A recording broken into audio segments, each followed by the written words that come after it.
कुछ चीजें वैसी नहीं होती जो हमें दिखाई देती हैं, और कभी कभी एक मुस्कुराते हुए चेहरे के पीछे भी बहुत बड़ा राज छिपा हुआ हो सकता है। एक यूट्यूबर जो अपने व्लॉग्स और कंटेंट से लोगों का दिल जीत रही थी, असल में देश के दुश्मनों के लिए काम कर रही थी। नाम था ज्योति मल्होत्रा।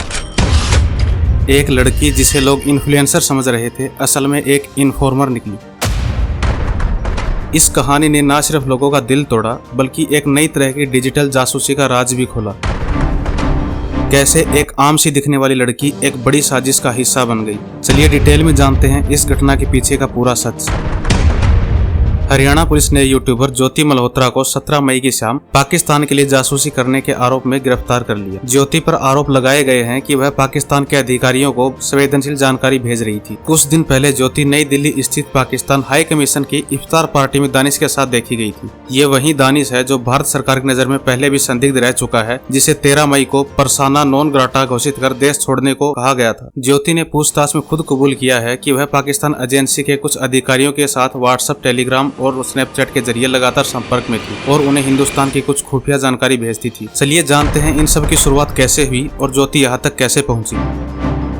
ज्योति हरियाणा में हिसार की न्यू अग्रसेन कॉलोनी में रहती थी, जहां उसका 55 गज का एक छोटा सा घर है। ज्योति के पिता हरीश मल्होत्रा हरियाणा विद्युत बोर्ड से रिटायर हैं। ज्योति अपने माता पिता की इकलौती संतान थी। 20 साल पहले उनके माता पिता का तलाक हो गया था। वह इस आम जिंदगी से ऊब गई थी और एक लग्जरियस लाइफ जीना चाहती थी। ज्योति ने हिसार के FCJ कॉलेज से MBA की पढ़ाई पूरी करके दिल्ली अपना करियर बनाने चली गई। वहाँ गुरुग्राम में उसने एक कंपनी में 20,000 सैलरी में एक नौकरी ज्वाइन की, लेकिन जब 2020 में कोरोना काल आया तो कंपनी ने उसे नौकरी से निकाल दिया और वो वापस अपने घर हिसार लौट गई। जॉब नहीं होने की वजह से ज्योति ने सोशल मीडिया पर अपना करियर बनाने की सोची और ट्रैवल विद जो के नाम से एक यूट्यूब चैनल स्टार्ट किया, जिसमें वो देश विदेश की यात्राओं की वीडियो बनाती थी। इसी पैशन के चलते वो पाकिस्तान को एक्सप्लोर करना चाहती थी, जिसके लिए वो वीजा लेने नई दिल्ली स्थित पाकिस्तान एम्बेसी पहुंची। एम्बेसी में ज्योति की मुलाकात पाकिस्तान के अधिकारी एहसान उर रहीम उर्फ दानिश से हुई, जहां दोनों ने एक दूसरे के मोबाइल नंबर शेयर किए और वीजा के बहाने दोनों की कंटिन्यूअस बातें होने लगी। 2023 में ज्योति को पहली बार 10 दिन का वीजा मिला और वो पाकिस्तान पहुंची, जहां उसकी मुलाकात दानिश के थ्रू अली आहवान से हुई। अली ने उसके रहने खाने और घूमने फिरने का इंतजाम किया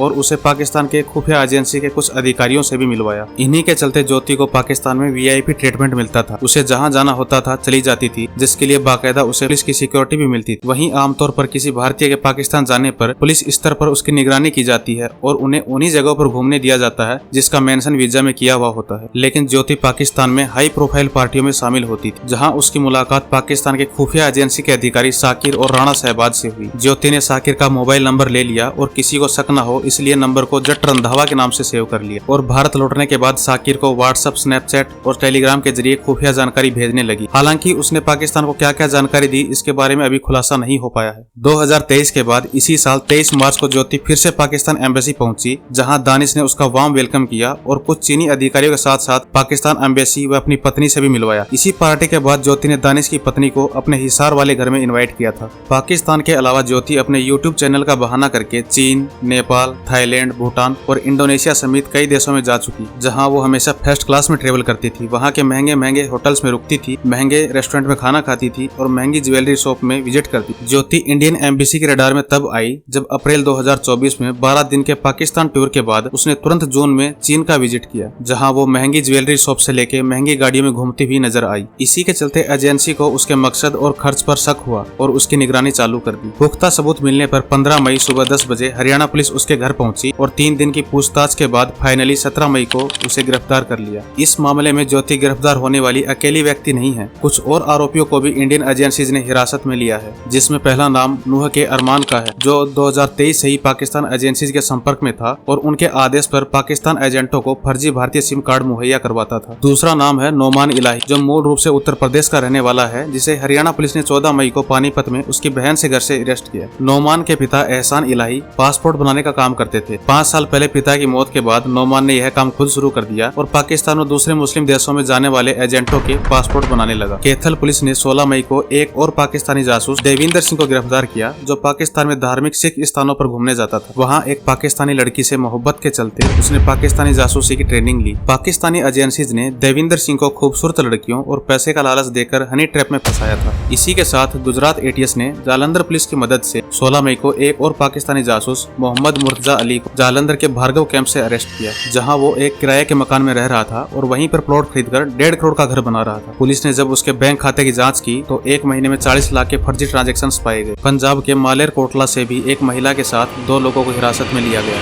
देश को खतरा सिर्फ पड़ोसी मुल्क से आने वाली ड्रोन और मिसाइल से ही नहीं है, बल्कि असली एटॉमिक बम ऐसे लोग ही हैं जो चंद पैसों के लिए अपने धर्म और देश को बेच डालते हैं। आपके हिसाब से ऐसे लोगों को क्या सजा मिलनी चाहिए? कमेंट्स में जरूर बताएं।